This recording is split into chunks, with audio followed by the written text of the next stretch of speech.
नहीं, वो तो क्या, देखिए एकनाथ शिंदे जी उनके बहुत ही करीबी सहयोगी रह चुके हैं।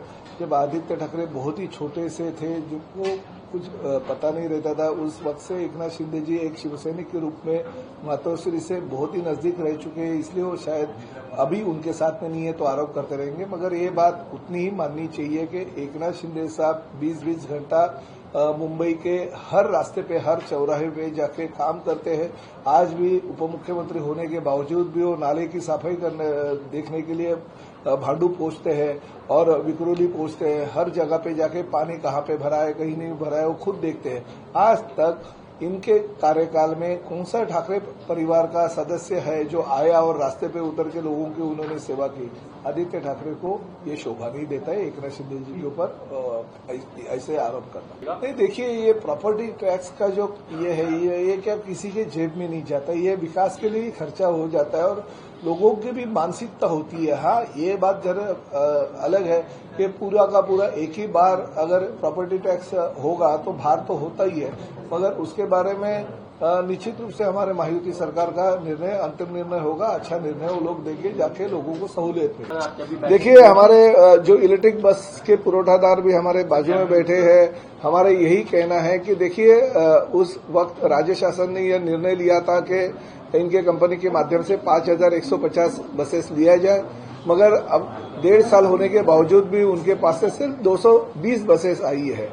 मैंने जब 22 तारीख को हमारे जो प्रिंसिपल सेक्रेटरी है उन्होंने कहा था कि ये आपका टाइम पे जो है वो बसेस नहीं आएगी तो हमें आपका कॉन्ट्रैक्ट कैंसिल करना पड़ेगा। 26 तारीख को जब एसटी महामंडल की मीटिंग होगी तभी मैंने भी कहा था कि अगर उनसे लास्ट बार पूछ लीजिए, अगर बसेस टाइम पे नहीं आती तो हमको कैंसिल करने के सिवा चारा नहीं होगा, क्योंकि हमें बाकी के जो हमारे प्रवासी है उनको सुविधा देनी है। आज उन्होंने जो प्रपोजल दिया वो प्रपोजल में ये साल वो 640 बसेस दे रहे हैं। अगले साल उनका कहना है कि हम करीबन और आपको ज्यादा बसेस दे देंगे कि हमारे जो कैलकुलेशन है वो कैलकुलेशन के हिसाब से 2150 बसेस जो है 2026 में देंगे और बची हुई 1600 बसेस है 2027 में देंगे। मगर साथ साथ उनका ये भी कहना है कि हम बसेस अगर दे रहे तो हमारा जो पैसा है वो भी इंस्टॉलमेंट का टाइम पे हमको एसटी महामंडल ने देना चाहिए, क्योंकि 100 करोड़ से ज्यादा हमने जब बिल सबमिट किया तो उसमें से सिर्फ 60 करोड़ हमको मिला, 40 करोड़ अब तक नहीं मिला। अगर 220 बसेस में आप 40 करोड़ हमारा रखोगे जो हमको बैंक को इंस्टॉलमेंट वगैरह पे करना पड़ता है, अगर आप ही पैसा नहीं देंगे तो हम बैंक को इंस्टॉलमेंट कहां से भरेंगे? और बैंक को इंस्टॉलमेंट नहीं भरते तो आगे का पैसा वो हमें रिलीज नहीं करते और उसकी वजह से हम बस आपको दे नहीं पाते। ऐसा उनका कहना था कि उसके ऊपर भी हमने ध्यान दिया। उन्होंने जो हमें अभी प्रपोजल नया दिया वो प्रपोजल के हिसाब से अगर हम ये 5150 बस देते हैं तो हमारा नुकसान भी उसमें राज्य शासन का होता है।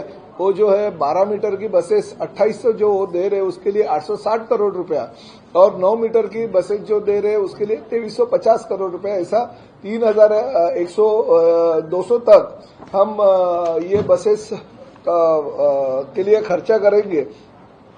मगर हमने ऐसा प्रस्ताव अभी राज्य शासन के पास भेजा है कि देखिए ये अगर 5150 बसेस हमको लेना है तो 3000 करोड़ रुपए से ज्यादा हमको खर्चा है।